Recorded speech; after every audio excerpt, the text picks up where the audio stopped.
Halo,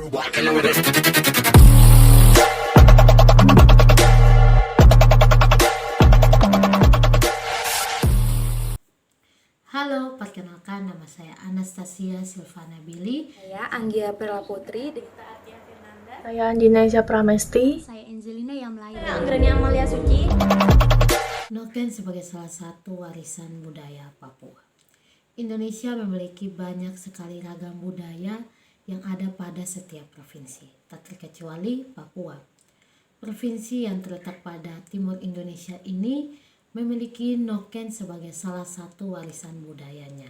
Dan seiring berjalannya waktu, pada tanggal 4 Desember 2012, UNESCO menetapkan Noken sebagai salah satu warisan budaya tak benda dikarenakan keunikannya yang dibawakan dengan kepala. Nah, untuk mengetahui lebih lanjut lagi tentang warisan budaya ini, saya akan mempersilahkan teman-teman saya untuk menjelaskan lebih terperinci lagi tentang warisan budaya ini. Noken adalah tas tradisional yang berasal dari serat kayu dari daerah Papua. Noken sendiri memiliki simbol kehidupan yang baik, perdamaian, serta kesuburan bagi masyarakat Papua. Pada zaman dahulu, Noken tidak dapat digunakan oleh sembarang orang. Akan tapi, seiring berjalannya waktu, Noken akhirnya diperbolehkan digunakan oleh masyarakat luas dan berbagai kalangan. Masyarakat Papua menggunakan Noken untuk membawa hasil perkebunan, kayu bakar, juga tangkapan dari laut atau danau. Dan yang lebih uniknya lagi, Noken ini digunakan sebagai tas yang nyaman untuk membawa bayi. Noken juga digunakan untuk menyimpan barang-barang saat berbelanja. Selain itu, Noken juga kerap digunakan untuk perayaan tradisional atau diberikan sebagai persembahan perdamaian. Bagi masyarakat Papua, Noken tidak hanya sebagai alat untuk menyimpan atau tas, tetapi juga memiliki fungsi dan makna yang sangat luas dalam berbagai aspek. Apa saja sih aspeknya? Aspek tersebut terdiri dari aspek kebudayaan, sosial, dan ekonomi.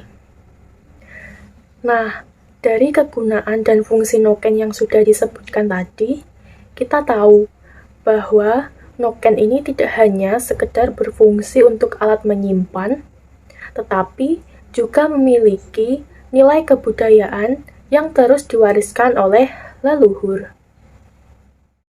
Pembuatan Noken. Yang pertama, cabang batang atau kulit pohon atau semak tertentu ditebang, dipanaskan di atas api dan direndam di dalam air. Yang nomor dua, kemudian serat kayu yang tersisa dikeringkan lalu dipintal menjadi benang atau tali yang kuat yang terkadang diwarnai dengan pewarna alami. Yang ketiga, tali tersebut lalu diikat dengan tangan untuk membuat kantong jaring dengan berbagai pola dan ukuran. Yang keempat, proses pembuatannya membutuhkan keterampilan manual yang hebat, perhatian dan rasa artistik, serta membutuhkan beberapa bulan untuk menguasainya. Macam-macam Noken. Dalam buku Pesona Indonesia oleh Anita Hoirul Tanjung, macam Noken dibedakan berdasarkan ukuran. Masing-masing daerah di Papua memiliki kata berbeda untuk menyebut Noken. Suku Dani menyebut nolonsu, Noken kecil yang hanya cukup untuk menyimpan pinang siri atau telepon genggam. Noken biasanya dikalungkan di leher, seperti umumnya kalung dan disebut sohotik. Noken berukuran besar memiliki banyak ragam dan berbagai varian penamaan sesuai dengan ukuran dan fungsinya. Seperti yang kita pelajari bersama, Noken adalah budaya yang sudah berkembang sejak zaman dahulu. Dan tentu saja di era modern ini, Noken juga ikut berkembang. Bahan yang awalnya hanya menggunakan serat kayu, kini digunakan menggunakan benang yang ada di pasaran. Sehingga, warna yang dihasilkan dari Noken benang tentu lebih beraneka daripada Noken serat kayu asli yang hanya menggunakan bahan pewarna alami. Produk yang dihasilkan juga terus berkembang.